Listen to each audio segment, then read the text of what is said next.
Salam. Bugün mübtəda mövzusunu keçəcəm. Mübtədanın izahlarını öncədən, xüsusiyyətlərini öncədən yazdım ki, yazmaqla izah prosesində vaxt itirməyək. Deməli, mübtəda nədir, nəyə deyilir? Birincisi, unutmayaq ki, mübtəda və yaxud digər cümlə üzvləri, söz birləşmələri sintaksin bölməsindədir. Yəni, sintaksisdədir. Bunu unutmayaq. Və mübtəda kim, nə, hara suallarından birinə cavab verən cümlə üzvüdür və baş üzvdür. Baş üzvlər iki yerə ayrılırdı, mübtəda və xəbər. Mübtəda da onlardan birisidir. Kim, nə, hara sualına cavab verir və buradan bizə aydın olur ki, mübtəda adlı halın suallarına cavab verir də, yəni adlı halda olur. Bir yerdə kim sualına cavab verər, şəxs bildirər. Bir yerdə nə sualına cavab verər, bir yerdə məkan bildirər, hara sualına cavab verər. Təbii ki, eyni anda bu üç sualın üçünə də cavab verməzdi, yəni yerinə görə dəyişəcək. Və bunlar da adlı halın suallarıdır. Yəni buradan biz başa düşürük ki, mübtəda adlı halda olur. Onu da burada üçüncü xüsusiyyətin içərisində yazmışam. Mübtəda kim, nə, hara suallarından birinə cavab verir və haqqında danışılan şəxs və ya əşyanı bildirir. Bu qaydanı da mən elə xüsusiyyətlər olaraq 1, 2, 3 deyə yazdım. Birinci deyəcək kim, nə, hara sualına cavab verir, haqqında danışılan şəxs və ya əşyanı bildirir və bir də yəni mütləq adlı halda olmalıdır. Mübtəda elə bir cümlə üzvüdür ki, yəni o 5 cümlə üzvünün içərisində 5 cümlə üzvümüz hansı idi? Baş üzvlər olan mübtəda, xəbər, ikinci dərəcəli üzvlər olan təyin, tamamlıq, zərflik. Mübtəda bu 5 cümlə üzvünün içərisində ən müstəqil cümlə üzvüdür. Heç bir cümlə üzvündən asılı deyil. Cümlədə mübtəda xəbərlə sintaktik əlaqədə olur, bir də təyinlə sintaktik əlaqədə olur. Heç bir zaman tamamlıq və zərfliklə sintaktik əlaqədə olmaz. Yəni, bunu sintaktik əlaqə bölməsində də izah eləmişdim. Heç bir zaman xəbər, daha doğrusu tamamlıq və zərfliklə sintaktik əlaqədə ola bilmir. Mübtəda ilə xəbərlə sintaktik əlaqədə olur və yenə əsas tərəf olur. Təyinlə sintaktik əlaqədə olur, yenə əsas tərəf olur. Yəni, heç bir cümlə üzvündən asılı deyil. Cümlənin ən müstəqil üzvüdür. Xəbərlə isə burada qeyd etmişəm, uzlaşma əlaqəsində olur. Bunu da yenə təkrar kimi qeyd elədim. Təbii ki, sintaktik əlaqədə öyrənmiş olacaqsınız ki, bunu mən yenə təkrar üçün yazdım. Xəbərlə uzlaşma əlaqəsində olur və yenə əsas tərəf olur. Ox işarəsi necə olur? Aslıdan əsasa doğru, yəni xəbərdən mübtədaya doğru olur. Bunu da bir təkrar olaraq yadımızda saxlayaq. Bütün digər cümlə üzvləri kimi mübtəda da quruluşca iki yerə bölünür. Sadə və mürəkkəb. Bunu burada qeyd etməyi unutmuşam. Yazaq burada. Sadə və mürəkkəb olur quruluşca. Ümumiyyətlə, uşaqlar, heç bir zaman unutmayın. Yəni, hər zaman onsuz da belədir. Mürəkkəblər ifadə olunur. Söz birləşmələri. Söz birləşmələrinin içərisində ismi birləşmələr də gedir, feili birləşmələr də gedir. Və bir də mürəkkəb adlar. Mürəkkəb adlar. Bunlar da söz birləşməsi formasında olurdu. Yəni, hər hansı bir mürəkkəb cümlə üzvü ya söz birləşməsindən ifadə olunur, ya da mürəkkəb adla ifadə olunur. Sadə cümlə üzvləri isə mütləq nitq hissələri ilə ifadə olunmalıdır. Məsələn, nitq hissələri nələrdir? İsim, sifət, say, zərf, əvəzlik, feil, yəni təsriflənən feil, təsriflənməyənlər, məsdər feili, sifət, feili bağlama. Bunlar sadə cümlə üzvü olur. Mürəkkəblər isə mütləq söz birləşməsindən ifadə olunmalıdır. İsmi birləşmələr və feili birləşmələr. Həmçinin də mürəkkəb adlar. Məsələn, mürəkkəb ada nümunə deyirəm. Tutalım Bakı şəhəri və yaxud Gənclik metrosu, Bakı Dövlət Universiteti, Azərbaycan Dövlət Pedaqoji Universiteti kimi mürəkkəb adlar var ki, bunlar da cümlədə mürəkkəb cümlə üzvü olur. Bu xüsusiyyət, baxın, burada yazdığım bu xüsusiyyət bütün cümlə üzvlərinə aiddir. Təkcə mübtədaya aid deyil. Yəni, bütün cümlə üzvləri sadə və mürəkkəb olur. Sadələr nitq hissələri, mürəkkəblər söz birləşməsi və mürəkkəb adlarla ifadə olunur. İndi burada mübtədəyə aid bəzi nümunələr yazmışam. Onlara baxaq. Və bir şey də burada deyim. Cümlə üzvlərini taparkən ilk növbədə sual verməklə başlayırıq. Xəbərə sual veririk. Yəni, belə eləmək olmaz. Hazırlamışam xəbər, mən mübtəda, dərslərimi tamamlıq. Yəni, belə eləsəz, daha böyük cümlələrdə səhv eləyəcəksiniz. Ona görə mütləq sual verərək başlamaq lazımdır. Demək, sual veririk. Nə etmişəm? Hazırlamışam xəbər. Sonra xəbərə nəzərən digərlərini axtarırıq. Xəbərə nəzərən axtarmaq nə deməkdir uşaqlar? Yəni, digər cümlə üzvlərinə sual verərkən burada bu xəbəri də bərabərində deyirsiniz. Məsələn, kim hazırlayıb? Bu formada. Yəni, xəbərə nəzərən o deməkdir ki, yəni xəbərin də adını çəkirsiniz də orada.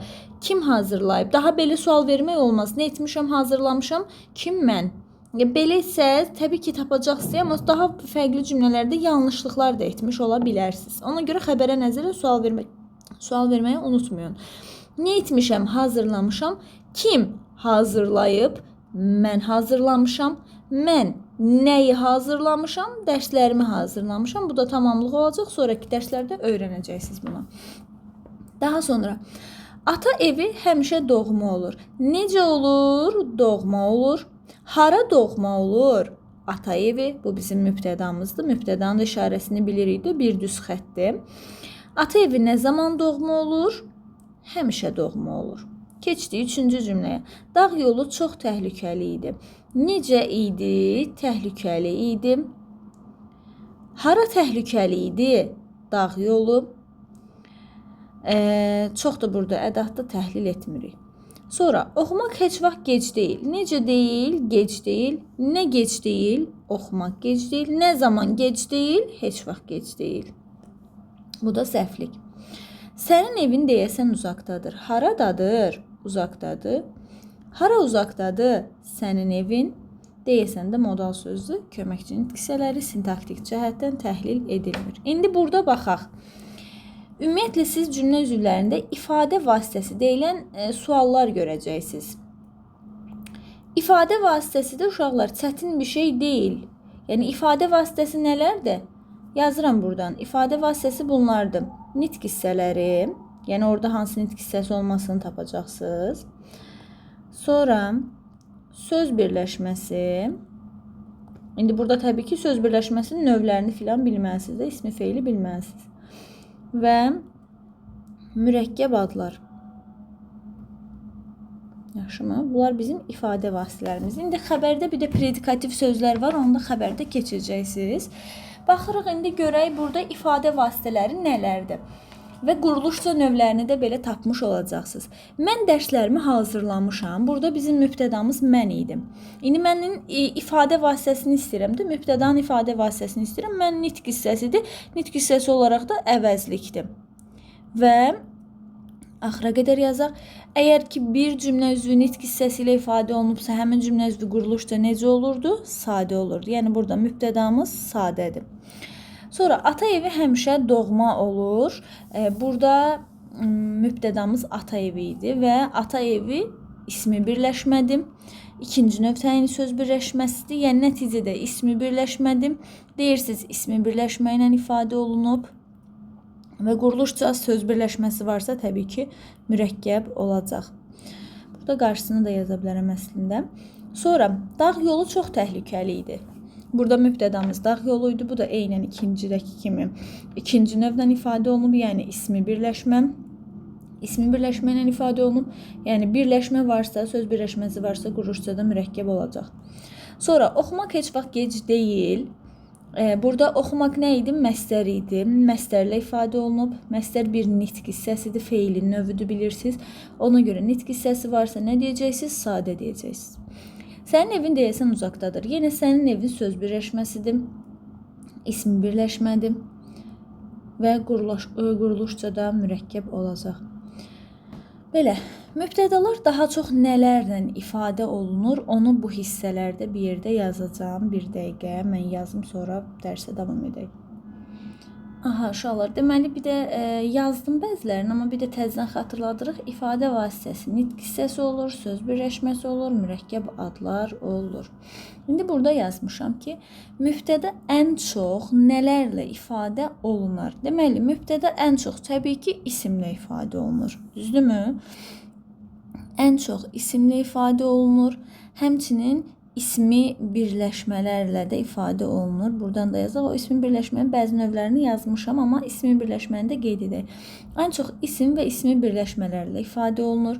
Daha sonra şəxs əvəzlikləri ilə çox ifadə olunur. Qeyri-müəyyən əvəzlikləri də bura qata bilərik, amma təbii ki, daha çox şəxs əvəzliklərini deyirik. İsmi birləşmələrdən ikinci, bir də üçüncü növ təyini söz birləşmələri ilə də çox ifadə olunur. Mürəkkəb adlarla çox ifadə oluna bilər. Həmçinin məstər və məstər tərkibinin də bilirdik ki, əsas sintaktik vəzifəsi mübtədadır. Yəni mübtəda bunlarla da ifadə oluna bilər. Yəni ən çox bunlarla ifadə olunur. Bəs başqa nələrlə ifadə oluna bilər? Məsələn, sifətlə ifadə oluna bilər. O halda ki, sifət isimləşmiş olsun. Sayla ifadə oluna bilər. O halda ki, say isimləşmiş olsun. Feili sifət tərkibi də isimləşərkən mübtəda vəzifəsində işlənə bilər və bəzi yer zərfləri də mübtəda vəzifəsində işlənə bilir. Yəni demək olar ki, bütün nitq hissələrində mübtəda vəzifəsində işlənən nümunələr var. Və məsələn tutalım deyirəm ki, xəstə narahat idi. Narahat idi. Burada təhlil edirik. Necə idi? Narahat idi. Kim? Xəstə. İndi burada görürəm ki, xəstə nitq hissəsi olaraq sifətdir.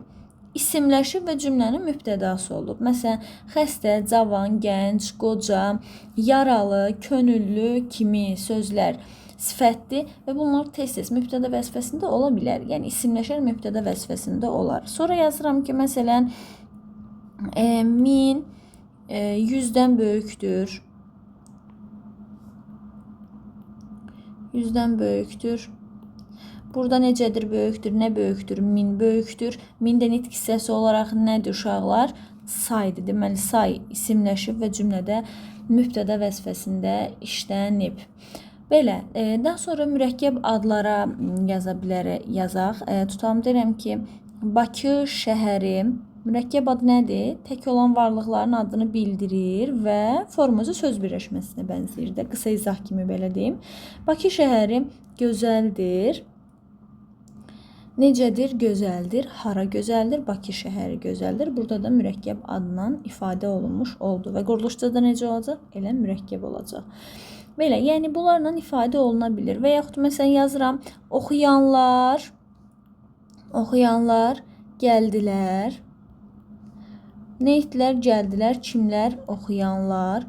Burada ifadə olunub feili sifətlə. Feili sifətlə isimləşib mübtəda vəzifəsində olub.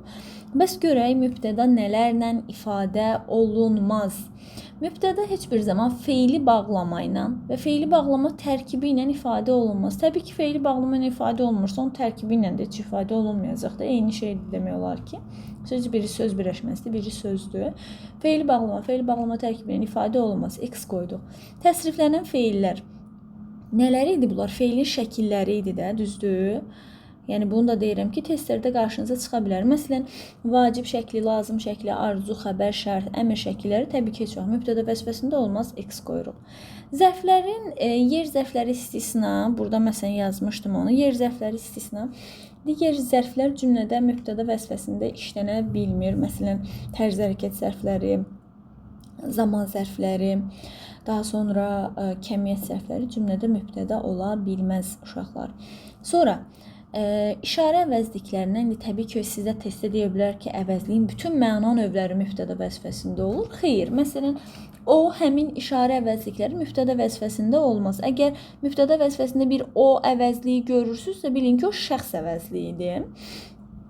O həmin işarə əvəzliyi mübtəda vəzifəsində işlənə bilmir. Daha sonra hər, bütün, filan təyin əvəzliklər də mübtəda vəzifəsində işlənə bilməz uşaqlar. Orada sual əvəzlikləri var idi. Məsələn, tutalım da feilin sualları var, zaman zərfinin sualları, yer zərfinin sualları filan. Bunlar da yəni yer zərfinin hara istisnada, onlar da mübtəda vəzifəsində demək olar ki, işlənmir. Belə. Onu da burada yazmış kimi olduq.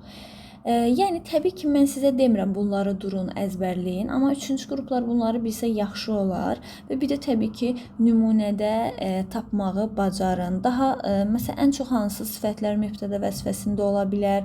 Onları tez-tez özünüz üçün təkrar edin və yaxud sifət, sayi, feili sifət, yer zərfləri filan nə vaxt mübtəda vəzifəsində işlənə bilər, onlara bir baxın. Belə. Burada yenə də təkrar edirəm, çünki uşaqların ən çox unutduğu şeylərdən birisidir. İfadə vasitələri 3 cür olur. Nitq hissələri, söz birləşmələri, mürəkkəb adlar. Əgər ifadə vasitəsi, söz birləşməsi və mürəkkəb adsa, mübtəda quruluşca və yaxud digər cümlə üzvləri quruluşca mürəkkəb olur. İfadə vasitəsi nitq hissəsidirsə, o zaman cümlə üzvü quruluşca sadə olur. Belə uşaqlar mübtəda ilə bağlı da bu qədər. Bunu da belə yolda, izdə, metroda gedərkən qulaq asın və bəyənməyi unutmayın.